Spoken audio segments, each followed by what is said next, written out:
Fan Radio. Happy New Year and welcome to a fresh start right here on Real Sense Now with your host, Rafi Dajani, right here on our incredible podcast where I have a really special guest, a guest that I would like to step in 2024 with. And I want to address one of the key things that I've been hearing about all week long, which is New Year's resolutions. I want to dive into why is it so hard for many of those people that have set out those resolutions to lose weight, make more money, find new love, whatever the case may be, start a new business, start a new side hustle, get in shape, lose 10 pounds. The list goes on and on and on. I've heard it. I've asked the question all week long because I thought it would be a good subject matter for this conversation today. So I'm joined today by my guest, Rafi Dajani. He's a dear friend of mine. He's a regular voice on our show and a driving force here behind Composition ID, which has locations in Arlington and in Orlando. And his goal is to help us break the cycle of broken resolutions and at least set us on a path to a real achievable change. So get ready for an eye-opening discussion because my guest is going to be bringing the fire. Rafi, welcome to the show and Happy New Year. Dawood, it's good to be back. Thank you for inviting me and Happy New Year to you too. I love having you on the show. I love being here. I know. The show just goes so smoothly every time you're on, every time. I would like for you to share your insights on why only a small percentage of those who set New Year's resolutions actually succeed in achieving them. Why is That's that? a really good question. It's a question people ask themselves year in and year out. We start off with the absolute best of intentions.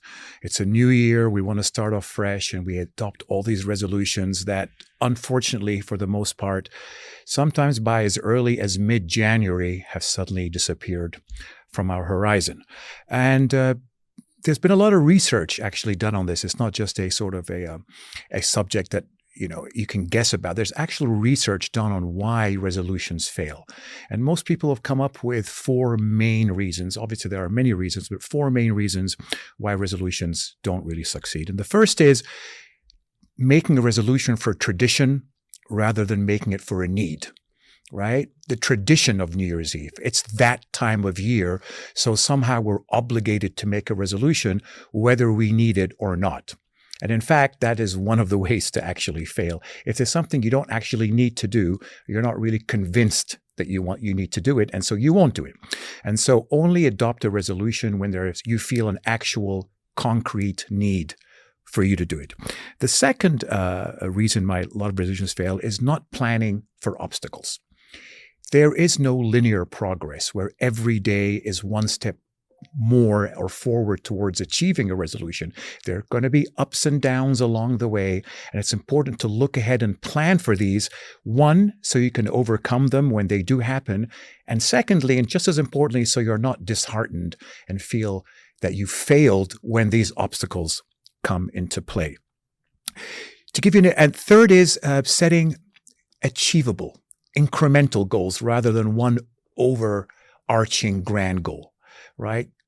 Set your goals in chunks in terms of both timing and in terms of achieving these goals. Just to give you an example, let's say your goal is to do 10 pull-ups at the gym, right? Well, I for sure will fail if that was my New Year's resolution. I just want the world to know that. And I can work on it. And I can tell you that pull-ups are actually one of the hardest things for people to do in the gym. But the point I'm trying to make here is that if your goal is 10 pull-ups, don't overburden yourself with the pressure of thinking that I need to accomplish these by the end of January or by mid-February. Start with a goal of 2 pull-ups or start with assisted pull-ups. Slowly ease your way into the process because when you do that, you're more likely to continue with the process of getting to your goal finally. And then the fourth thing that's really important is something called response modulation. And response modulation really sounds complicated. It sounds complicated. I'm going to use actually something interesting to illustrate the point. In Greek mythology, there's a character called Odysseus. Of course. And Odysseus is famous for the siren story. In Greek mythology, sirens are birds with female heads that had such beautiful voices when they were perched on rocks in the sea and ships approached them, sailors would be so mesmerized by these voices that the ships would crash into the rocks and kill everybody on board. So what Odysseus did for his crew was he plugged their ears so they couldn't hear this beautiful singing, and he tied himself to the mast of the boat. The point I'm trying to illustrate here is response modulation means not saying that I'm going to overcome my resolution through sheer willpower. It means adjusting your response to increase your chances for success. So in Odysseus's case, his success for him was not crashing the boat into the rocks, and the way he did that was tying himself to the mast, rather than relying on sheer willpower, because sheer willpower will only take you so far. I think many people equate New Year's resolutions with what one might commonly term as a goal. And if you look at it from that perspective, a goal is really defined as the object of a person's ambition or an effort. It's an aim for a desired result. But the problem with that is when times are tough, we definitely veer away from our goals. But what I realized that helps is a commitment. And a commitment is very different than a goal. It is actually a pledge. It's an undertaking that you're going to do something. You're going to engage in that obligation, which actually restricts a certain level of freedom of action. But that freedom, that restriction is actually freedom in its end result. But it can only be achieved through the right discipline needed to achieve the resolution. And I feel like that has been a fantastic mind shift as far as I'm concerned for the way my year is progressing. And I'm so excited. I just can't wait to see what this year reveals for me and all of those that are around me as well too. Let me come back to you and ask you this. So we talked about the 4 steps. How would you suggest someone balance between ambitious resolutions with realistic expectations? That's a really good question, because the question kind of answers itself in the question, right? I think the important thing is not to shoot for perfection. Right? Don't shoot for the most ambitious possible goal. Goals have to be tailored based on your realistic circumstances. So if you are, for example, somebody who, let's say, is very greatly overweight, you weigh almost 300 pounds, the chances of you doing 5 pull-ups, going back to the pull-up example, in 3 weeks... I think we should try a different example, because that one's difficult all by itself, just listening to it. Let's talk about maybe just like losing weight. A lot of people want to kickstart their year, get in shape. And that's definitely your field of interest. Just elaborate on that based on that example. And that's a really good example too. So let's say your goal is to lose 30 pounds of weight. The important thing is to be able to set that goal within your realistic circumstances. So if, for example, you're the kind of person that works a very late night shift and you're wondering, what should I eat at midnight because I work, the graveyard shift, that is going to be more difficult to lose the weight than somebody who works a normal 9 to 5. So it's important to adjust your goals based on your realistic circumstances rather than on this perfectionist ideal, which almost guarantees that you're going to fail. Well, listen, I can tell you, I probably started my New Year's resolution midway through 2020 or 2020. Yeah, 2020 during COVID, when I decided to gorge and eat whatever I could because there was nothing better to do. And I think you came over one day and you're like, listen, this is not going to work out. So we decided to hit the gym or makeshift gym, whatever we could put together in our homes. And, definitely set me on the right path. And I really didn't think that I was that overweight, but I didn't realize that losing that 40, 50 pounds that you helped me lose was achievable in such a short period of time with really great lifestyle adjustments. So with that being said, you work with a lot of clients, you work with a lot of professional athletes, and at various levels of performance. You're working with stay-at-home moms, you're working with businessmen and women, you're working with athletes that are obviously performing at the peak of their potential. But let's talk about someone who has consistently failed in their resolutions in their past. What advice can you give that person? I would go back to the very basics. I would go back to the why question. And the first question I would ask myself is, why the resolution? As I touched on earlier, is the resolution based on a real need for you? Is it based on a health need? Is it based on a wellness need? Is it based on a nutrition need? So it's important to identify, why am I making the resolution? Am I making it because I need it, or am I making it because I want to impress my friends, or because everybody else is doing it? And the second question to come up is also a why question, is why did I fail in the past? It's important to be honest with yourself and identify the sources and the reasons for failure in a very honest way in order to avoid them in the future. But it's all about that slight edge. It's about, failing forward, as I'd like to call it. And I love that you shared a very imperative word, which is why. Because we've all heard this before. If you have a bigger reason why, the hows are easier to achieve. So when you take that approach, I think it becomes the first step, the precipice to the key to turning a resolution into a lifelong habit. You're really great at that, because obviously, looking at you, you're in peak physical condition. You're extremely disciplined. What advice do you impart with your clients, that key, that importance of turning that resolution or that goal or commitment, as we've talked, into a lifelong habit? Well, the first thing is to understand that discipline is an acquired and learned skill. Nobody comes out of their mother's womb disciplined. It's something you teach yourself throughout life. And the important thing for turning a resolution into a lifelong habit is to make it an actual habit. Habits don't develop overnight. Science has shown that it typically takes the average person anywhere between 3 and 5 weeks of consistently doing something for it to form a habit. And by habit, we really mean where it becomes almost second nature to do it. And that's why it's important to apply that willpower for the first few weeks, because I can guarantee you it will become easier after that. So pick a resolution, one, that you actually need rather than it's tradition or you're copying somebody. 2, that actually benefits you rather than some kind of esoteric reason. And 3, whose benefits are tangible and measurable. I'll give you an example. I've been doing this for so long. I've been going to the gym now consistently, almost 6 days a week for 30 years. And the good news, you don't look a day over 20. I appreciate that. And you are the best fibber in the world. And that's why I love you.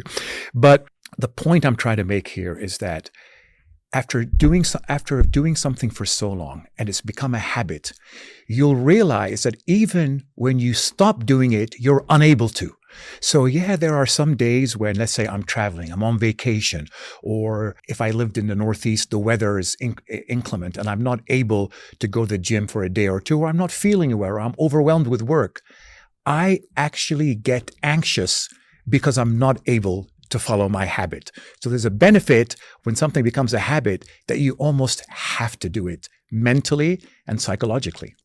Let's talk about this mental and psychological part, because I've definitely set out to commit, because I don't like to use the word resolution in this context, to achieve a couple of things. So one of which is obviously my health. I'm very grateful to have you as a dear friend in my life that has always been a guiding light and the right things that I need to do.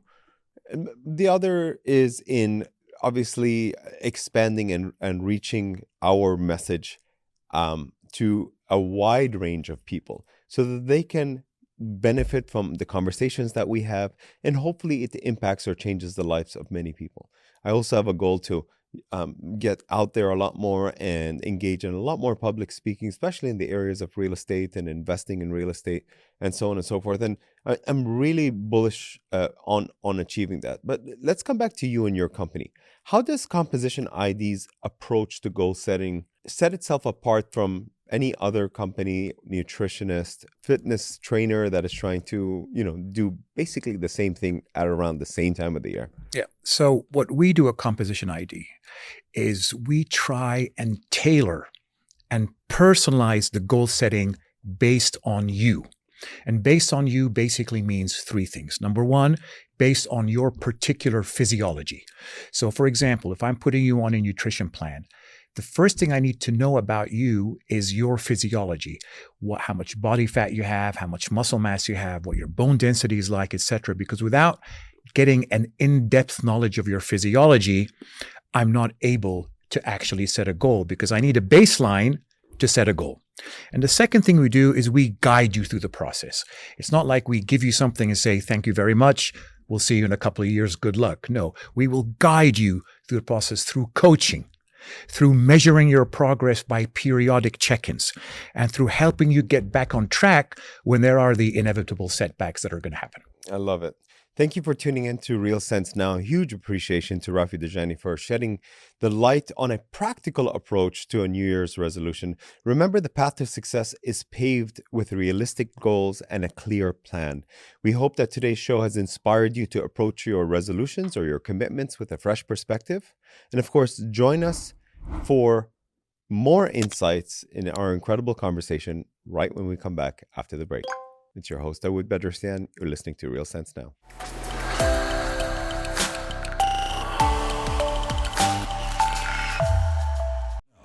On Florida Man Radio. And we're back, Real Sense Now, and we're kicking off a new year with optimism, practical strategies, and I'm your host, Dawood Bedrosian. I'm joined by Rafi Dajani, the owner of Composition ID, a guru in nutrition and fitness testing. Today, we dive into why New Year's resolutions often falter and how to make them stick. We all have that question. We all have that intention to want to be better, do better.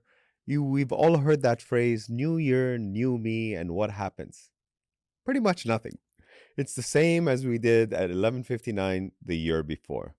But this time, I want to share what we can do to help have your resolutions and commitments stick. Stay tuned for the enlightening conversation that you're about to enjoy. I'm joined by Rafi Dajani. Thank you for being a part of my show once again. Rafi, explain to me what the role of personalized nutrition plays in sticking to one's resolutions if they were looking to work on their fitness goals. Biggest mistake I see in people who come to me for help with nutrition coaching and nutrition planning is them adopting the cookie cutter approach, where it's one size fits all. Do this, this, and this, and no matter who you are, how old you are, how overweight you are, how underweight you are, it'll work for you. And that is absolutely not true. So what we try and do is we personalize nutrition planning and coaching and your plan for you, and we do it in three different ways. Number one, as I mentioned earlier, is through advanced medical grade testing to determine your physiology. In other words, to determine your body fat and where your body fat is and how much it is and how much it should be if it's too much. Also, your muscle mass, if your muscle mass is up to par or you need to add some more muscle. Your bone density, which is very important in the future for reducing the risk of developing arthritis and osteopenia. And finally, your visceral fat, which is the fat around your organs. So we test you for all those things. So we are able to develop a very particular and accurate physiological profile of you. The second thing we do is we schedule periodic check-ins where you come back every 4 weeks so we can run those tests on you again and make sure you are progressing as you should. And then the third thing we do is we make adjustments on the fly if progress isn't as it should be. Appeals to different people's needs at different stages in their life. I know one of the concerns that I personally was concerned about was the amount of visceral fat that happened to be surrounding my organs. Talk to us about visceral fat and why you need to get that under control so that you don't have longer lasting effects with your health in the future. Absolutely. So very generally speaking, there are two types of fat we have in our abdominal area. And the abdominal area really is the key area that's a marker of being overweight or not. So the first type of fat is called subcutaneous fat or surface fat. And this is basically the fat that you can pinch and touch and see in the mirror if you took your shirt off. And then the second type of fat, it's a much deeper type of fat. It's deep inside your abdominal cavity, and it's known as visceral fat. And this is fat basically that surrounds or sticks to your vital organs inside your abdominal cavity. And because of its proximity to these vital organs, this is particularly the type of fat that studies across the board for many years have shown a direct link between excessive amounts of visceral fat and increased risk of chronic disease, high blood pressure, diabetes, cholesterol, cardiovascular disease, metabolic syndrome, etc.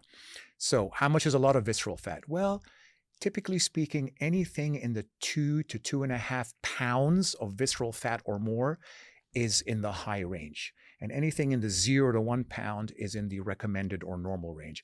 And you'll find that most people are above the recommended range. And it's important just for health, just for reducing your risk of developing chronic disease, to reduce that visceral fat, which is done, again, through diet. I love it. But and we fail to realize that the importance of a great diet not only keeps you alert, energized, but it also conditions your mind and your body to be able to perform the kind of tasks that you want to do. Because it's not only about achieving your financial goals. I think if you have a leak in your toolbox, you're going to have a leak in other parts of your life. I like this example of a quadrant where the quadrant has four boxes attached to each other. And the boxes go as follows: there is a quote unquote spiritual realm, an emotional realm, a mental realm, and all three comprise the same area within this quadrant, because the last, is what they call the physical realm.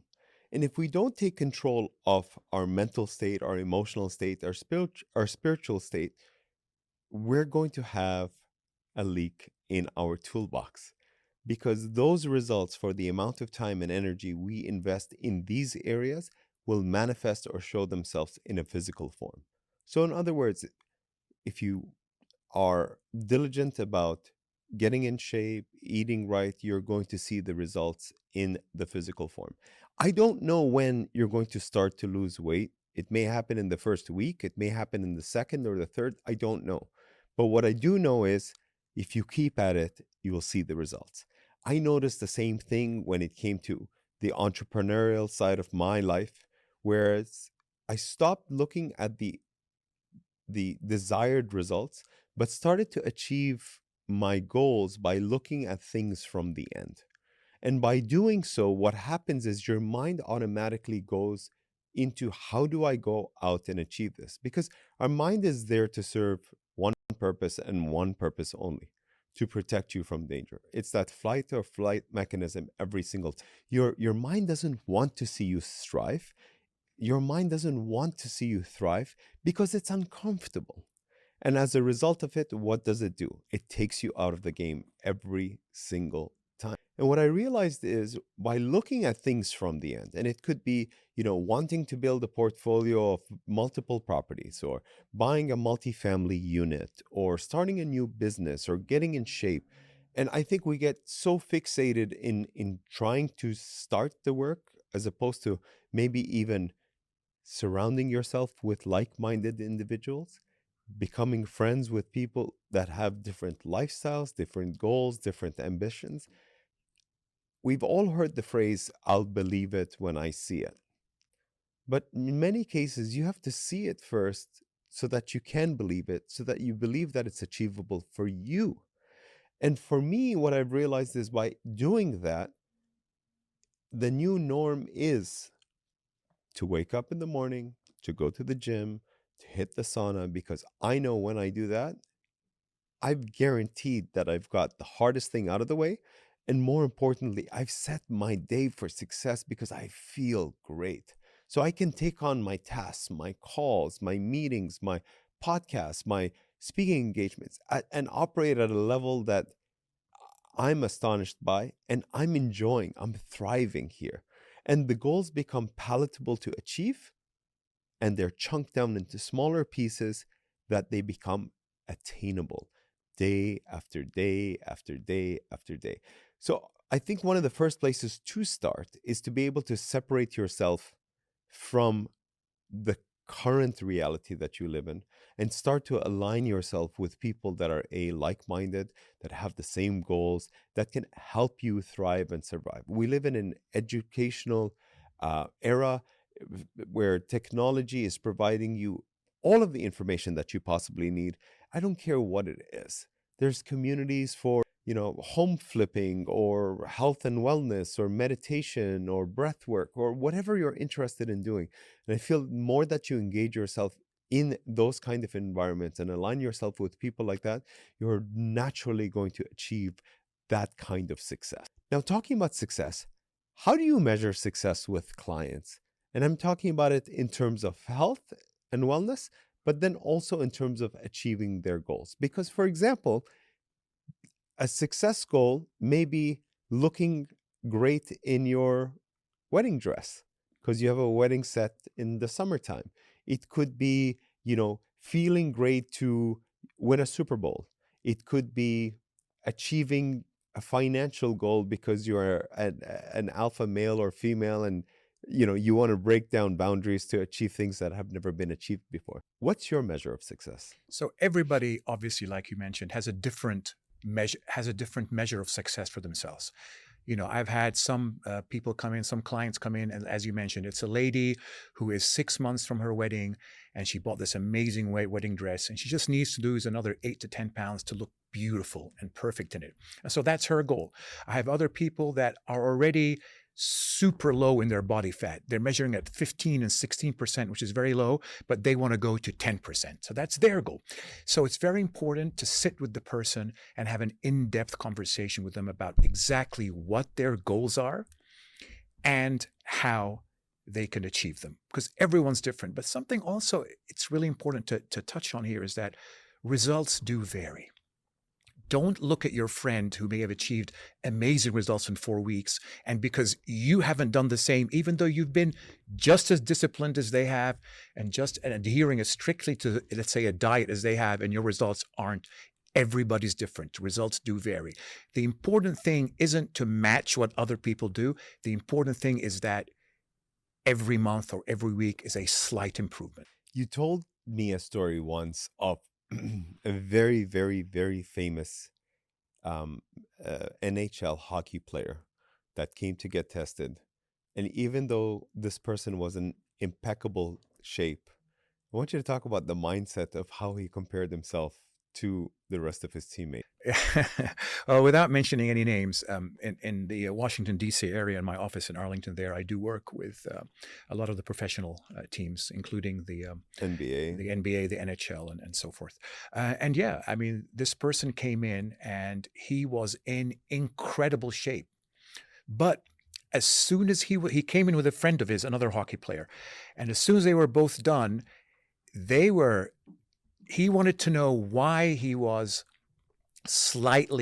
had slightly more body fat than the other person, even though they both were extremely low body fat. But the level of competition between them was just amazing to see. And that just shows that everybody has different goals, right? Neither of them needed to lose any more fat. But in their mind, it was a friendly competition. They kept each other on each other's toes, and it worked for them. We've talked about commitments. We've talked about how we can measure them. What about sharing some tips for actually maintaining that motivation throughout the year? Because you know what? Some days are going to be hard. Some days you're going to want to jump off the wheel and say, I don't want to do this anymore. Or it's becoming too hard. I can't go out and achieve those extra 10 or 20 sales that I was hoping to do, or go out and buy this other property because I don't have the money to do it right now, or the energy to go and put in another workout, my second workout of the day. What do you suggest to our listeners and our audience they can do to maintain the motivation throughout the year in order to achieve their goal? Well, namely, don't be your own worst enemy. Be easy on yourself, right? Be patient. These things do take time. don't expect perfection. If you hit an obstacle, don't say, oh my God, that's it, I'm going to give up. Understand that these obstacles are going to come, and you just have to find a way to sometimes just work around them. Or there are going to be slight dips sometimes where you may go backwards a little bit. But as long as the general progress is forward, then that's good. And I can tell you that there are days when I get up and I simply don't feel I don't believe it. like going to the gym. But I let don't me tell believe you, it. I don't believe it, because I know you probably go 2 or 3 times a day. the point I'm making here is that every time, and I can guarantee this for people who are just starting out exercising or have been exercising for a long time, every time you feel that I just don't feel like going, it's too cold outside, or you didn't sleep enough or whatever. Once you do go and you walk out of the gym after exercising, that feeling of accomplishment and of having overcome the desire not to go is incredible. Euphoric. It's absolutely euphoric. This is exactly why I love having you on my show. Heartfelt thank you, Rafi, for joining us today. You're definitely staying for the third segment here, because you're sharing way too much valuable information that our audience, I hope, is just eating up and going to implement in their life as well too. Keep your goals in sight and keep your plans actionable. I think that is the key message that we want to share with everyone. And of course, tune in for more of the empowering discussions that we're having. It's your host, Dawood Bedrosian, right here on Real Sense Now.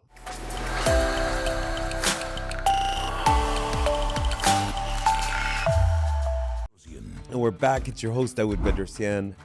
We're here live on Real Sense Now, and I couldn't be joined by a better guest, an entrepreneur, a nutrition expert, and a health and fitness guru as well too. His fitness testing and composition ID makes him the perfect guide to navigate through the journey of health, wellness, fitness, resolutions, or better yet, as we've realized on the show, I think we're going to replace that word with commitments. Because we all like to do things and we should do things. And, we often fail at doing the things that we should do and end up shooting all over ourselves all the time. I know it's not a real word, but I just made it up as well too. So I want to dive into how do we make the commitments that we are setting out achievable and, more importantly, meaningful. Because as we enter a new chapter of our lives, once we start to level up, we start to experience the world in a newfound light. You may be healthier, wealthier, happier, whatever the end goal is. I'm not here to judge. I'm just here to hopefully inspire you to take one step further towards achieving your commit. So, Rafi, talk to me. What's your approach with dealing with setbacks when it comes to the health journey, as well as the entrepreneurial journey of a lot of the people who want to kickstart this year with these goals in mind? So setbacks are actually good and valuable learning experiences. No journey is without setbacks. The important thing with the setback is, number one, not let it demotivate you. Number two, learn from it. Why did I have this temporary setback in my journey of wellness or fitness or health or whatever it is? Learn from it, and then take those learning experiences and apply them and keep moving forward. So learning from setbacks is as important as learning from progress. I think what's also important is maintaining, as we've mentioned before, the motivation throughout the year. And I know we were talking in the break here. Can you share some or elaborate on more of those tips that we were talking about? Because I really think that the right mindset, the right alignment with the right people will provide you the information and, more importantly, the evidence to show you that it is achievable, it is possible, and that you ought to be taking that one step further along the path. I love the phrase where they say a week is won before it's begun, right? And I think if you prepare well, you can achieve and perform at a much higher level. So elaborate on some of these tips, please. There are a number of tips you can do to keep, because, in the end, the key is motivation. If you lose motivation, you're more likely to fail. If you keep your motivation, you're more likely to succeed. And the first thing I would say is variety. right? So, for example, when I do my cardiovascular exercise, I've learned over time not to do one specific machine, not to just get on the treadmill and do 30 to 45-minute run, because that does, after a while, get boring and repetitive. So, what I'll do is I'll break up my cardiovascular routine into 15-minute increments. I'll do the elliptical trainer for 15 minutes. I'll do the treadmill for 15 minutes. I'll do the life step for 15 minutes, and I may do the row for 15 minutes. So that variety and changing the sequence of them keeps things fresh. The second thing to do is include a friend. If you have a friend who's also interested in, for example, exercising with you, take them with you, because that will also break up the monotony, which sometimes it can become monotonous. The third thing is take some time off every once in a while. You don't need to do this 5 days a week, 52 weeks a year. You can take some time off and reward yourself for all the effort you've put in. And then finally, I've learned there's something called attaching a new habit to an old habit. So I realized recently that I need to improve my balance. So what I did was, we all know you're supposed to brush your teeth for 2 minutes. So I break up my toothbrushing into 30-minute segments. The first 30 seconds. 30, I was about of course, to say, yeah, that's a long tooth. no wonder your pearly whiteys are looking so good right now. So for the first 30 seconds, I'll stand on my left foot and raise my right foot. For the next 30 seconds, I'll switch it, and then back and then back. So I'll stand on one foot for 30 seconds and then switch back and forth for the 2 minutes. I know if somebody walked in on me in the bathroom, it's going to look very strange what I'm doing. Hopefully nobody's walking in on your bathroom while you're brushing your teeth. But anyways. But it has improved my balance. And the point is, if you have a habit that's already working for you and you're able to attach a new habit to an old habit, that increases your chance of success. And you know what? I've trained with a good friend of ours, Bruce Berryman, who really incorporates a lot more functional training, where you're doing a lot more multi-joint exercises for some of the very typical exercise or routines that one would traditionally know. And I think changing it up is really interesting, and it could be in other areas as well too. Maybe taking up a Pilates class or a bar class or a yoga class or a meditation class. You're still moving towards your goal, but approaching it from different. As I mentioned earlier, I really do believe that most of the commitment that we fail to adhere to is simply because of a lack of information and a lack of evidence. Because we, as human beings, are motivated by the results that we see. And we are rewarded by putting in the work and seeing the fruits bear themselves for the reality that we want to create. What I've realized, that as much as motivation is really great, I learned this when I actually attended Ultimate Power Within by Tony Robbins. The difference is, what keeps people operating at peak potential is raising your standards. Because the way our human mind works, it's very difficult to deviate from a standard. It's really difficult to operate at a lower level than what your standard is. But it can definitely allow you to push yourself towards a higher standard. And I think setting your standards and acknowledging them and being honest with yourself gives you the opportunity to look at a problem that you're looking to tackle by dealing with it head on, by understanding honestly what your standard is in terms of achieving it. Do you have the commitment to wake up in the morning and make those 20, 30 calls before you start your day? Do those push-ups, eat that right meal as opposed to gorging on donuts and God knows what sugary drinks people like to drink in the morning, and so on and so forth. And I think that's really important as well too. So I think your mental well-being is one of the key pillars, along with nutrition, health, because it can definitely set a new standard for what it is in your life. In your experience, how does mental well-being actually tie into physical fitness and, more importantly, nutrition goals? Absolutely. There are numerous studies that have shown a very direct link between improving or enhancing your mental well-being and proper nutrition, and exercise. Let's start with exercise first. When you exercise, your body releases endorphins, the feel good, that feeling of euphoria. So not only is your body releasing chemicals while you exercise, which counter any stress that you may have in your life, but the very fact that you're focusing on doing the exercise means that you're not focusing on any problems you may have. So that 1 hour or so that you're in the gym working out is basically taking a break from your daily stresses. So you come out feeling reinvigorated with all these endorphins coursing through your body and that feeling of euphoria, that runner's high, which is not limited just to runners. It's basically exercisers high, to be more specific.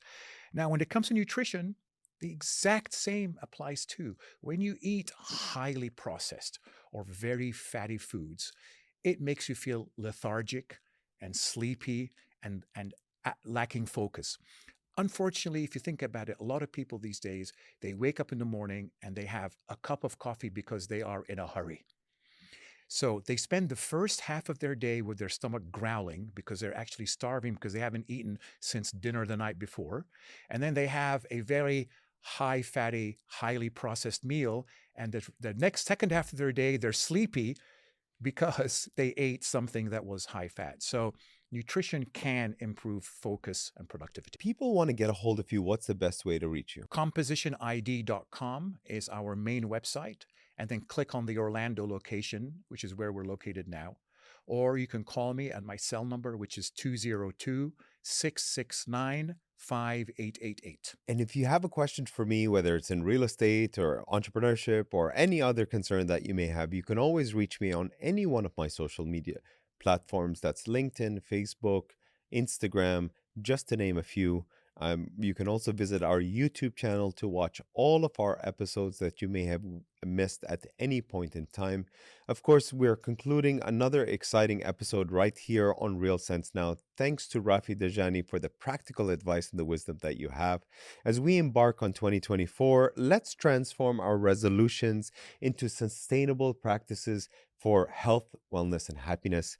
Stay with us for more engaging content and expert advice. We wish you a prosperous and a successful year, and we hope that you stick to your goals and your commitments to achieve the resolutions that you're looking to do. It's your host, Dawood Bedrosian. Thank you for listening to Real Sense Now.